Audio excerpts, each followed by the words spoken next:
Hello and welcome back to the दोस्तों। आज के इस वीडियो में हम डिस्कस करेंगे बॉन्ड क्या होता है। ठीक है, तो एक बहुत ही इम्पॉर्टेंट और अक्सर थोड़ा सा कंफ्यूजिंग इन्वेस्टमेंट टूल समझने वाले हैं जो कि बॉन्ड होता है। ठीक है, अब इसको बेसिक समझते हैं। तो फाइनेंस में बॉन्ड एग्जैक्टली क्या होता है। सबसे पहले सिंपल तरीका ये है कि आप बॉन्ड को एक आई ओ यू समझें, ताकि मतलब IOU यानी मैं आपका कर्जदार हूँ। ठीक है, जब आप एक बॉन्ड खरीदते हैं तो आप इसेंशियली किसी एंटिटी को पैसे उधार दे रहे होते हैं।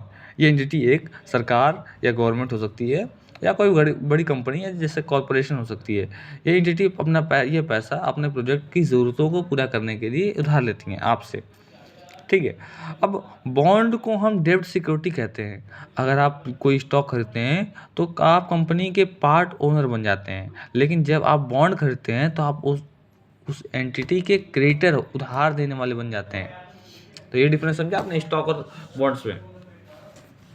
तो देखिए, हर बॉन्ड की कुछ जरूरी बातें होती हैं। फेस वैल्यू या पैर वैल्यू, ये वो प्रिंसिपल अमाउंट होता है जो इशूअर आपसे वादा करता है कि इस बॉन्ड की रेट पूरी होंगी तो वो आपको लौटा देगा। ये यूजली 1000 होता है, समझ लीजिए। कूपन रेट, ये वो इंटरेस्ट रेट है जो इशूअर आपको पैसा उधार लेने के बदले देगा। फॉर एग्जांपल, एक 5% कूपन रेट है, अगर तो 1000 रुपये लेगा तो 5% आपको देगा। मैच्योरिटी डेट, ये वो स्पेसिफिक डेट होता है जब इशूअर को आपका फेस वैल्यू वापस करना ही होगा। ये शॉर्ट टर्म 1 से 5 साल हो सकता है, या लॉन्ग टर्म 10 साल से उससे ज़्यादा हो सकता है।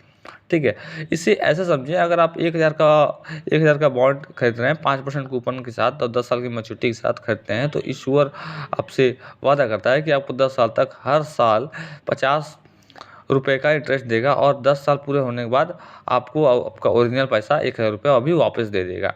ठीक है, अब बॉन्ड में पैसा क्यों लगाएं भाई?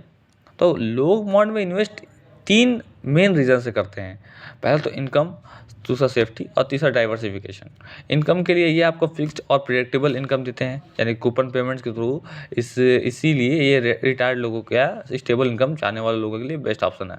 ठीक है, सेफ्टी, जनरली बॉन्ड्स स्टॉक्स में कम रिस्क वाले माने जाते हैं, खासकर जब सरकार के बॉन्ड हो। अगर आप मैच्योरिटी तक बॉन्ड को होल्ड कर लें तो आपको अपना प्रिंसिपल वापस मिलना गारंटीड है, जब तक इशूअर डिफ़ॉल्ट ना कर दे।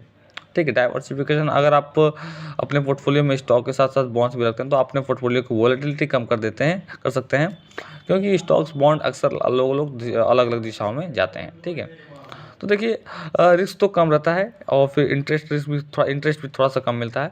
तो ये था छोटा सा बॉन्ड का ओवरव्यू। ये फाइनेंशियल वर्ल्ड का बहुत